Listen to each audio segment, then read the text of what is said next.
খাসির মাংসের এই শাহী রেজালাটা যদি একবার রান্না করে খান, ট্রাস্ট মি আমি বলছি সারা জীবন এই রেসিপিতেই রান্না করবেন। এটা এত ফ্লেভারফুল, এত মজা, সারা ঘর একদম ঘ্রাণে স্মেল হয়ে থাকবে। এত ভালো, এত ভালো। আমি এখানে ০.৫ কেজি পরিমাণ নিয়েছি যেহেতু আমি আমার একার জন্য রান্না করছি। তো আমি এখানে আস্ত মসলা দিয়ে দিয়েছি অল্প করে, আর এখানে লবণ দিয়ে মেরিনেট করে নিব আদা, রসুন। আর এখানে আমি অল্প জিরা গুঁড়া, অল্প ধনিয়া গুঁড়া, আর এখানে সাদা গোলমরিচ গুঁড়া দিয়েছি।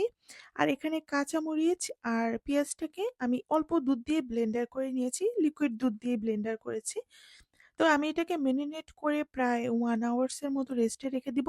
আপনারা চাইলে অল্প একটু পরিমাণ ইয়োগার্ট দিতে পারেন। এটা অপশনাল। আমি দেইনি, বাট দিতে পারেন। সো আমি এটা মেরিনেট করে রেখেছি ১ ঘন্টার মতো। আর আমি সয়াবিন তেলটাকে এভয়েড করতে চাচ্ছি। আপনারা চাইলে সয়াবিন তেল আর ঘিটাকে মিক্সড করে দেন এই রান্নাটা করতে পারেন। তাহলে আরো স্মেল আরো বেশি রিচ করবে। এই মাংসটাকে একটু ভালো করে কষিয়ে নিব। আমি মিডিয়াম টু লো ফ্লেমে এটাকে কষিয়ে নিব। সো তাতে কি হয়? মাংস থেকে একটা অনেক পানি বের হয়। ন্যাচারাল পানিতেই মাংসটা অর্ধেক সেদ্ধ হয়ে যায়। আর সেদ্ধ হওয়ার পরে সবসময় চেষ্টা করবেন অল্প চিনি দেওয়ার, বেশি চিনি না।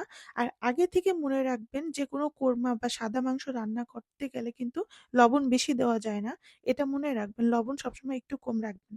আর এখানে আমি লিকুইড দুধ দিয়েছি। সো আমি আজকে দুধ দিয়ে রান্না করব। আর আজকের এই রেসিপিটা কিন্তু সম্পূর্ণই আমার। আমার রেসিপিতে রান্না করছি। কেউ যদি সেম আমার রেসিপিতে রিক্রিয়েট করেন অবশ্যই কিন্তু আমার নাম বা আমার চ্যানেলের নামটা মেনশন করতে হবে। আর আমি এখানে আস্ত কাঁচামরিচ দিয়েছি। আর এখানে জাফরান আর লিকুইড দুধটা আমি রেডি করে রেখেছিলাম সেটা দিয়েছি। আর এর জন্য এটা শাহী একটা ফ্লেভার, এত অ্যারোমা, এত সুন্দর ফ্লেভার। আমি এটা দমে রেখে দিয়েছিলাম প্রায় আরো ০.৫ ঘন্টা। সো এটার থিকনেসটা প্রায় চলে এসেছে। আর আস্ত কাঁচামরিচটা দিলে অনেক সুন্দর একটা ফ্লেভার আসে। আর আমি এখানে পেঁয়াজ বেরেস্তা অল্প ক্রাশ করে তারপরে উপরে আমি দিয়ে দিয়েছি। তো তারপরে আমি এটা আরেকটু দমে রাখবো। আর আমি এখানে নেসলে ক্রিম রেখেছি। এই ক্রিমটা কিন্তু লিকুইড ক্রিম না। এটা একটু থিক হবে। এখানে ক্রিম লেখাই থাকবে ক্যানের মধ্যে। যেকোনো বড় সুপারমার্কেটে পাওয়া যাবে। তো আমি একদম লাস্টে কিন্তু এই ক্রিমটা দিয়ে দিলাম। আর এই ক্রিমটা উপরে দিয়ে আমি কোনো নাড়াচাড়া করব না, কিচ্ছু না। এই শাহী কোরমার সাথে সাদা পোলাওটা সার্ভ করতে পারেন। সাথে আপনি পরোটার সাথে খেলেও এটা দারুণ লাগবে। সকালে নাস্তা হিসাবেও আপনি খেতে পারেন। সো পুরান ঢাকার মানুষদের জন্য এটা অনেক বেশি পপুলার হবে আই থিংক। সো জাস্ট কালারটা দেখেন।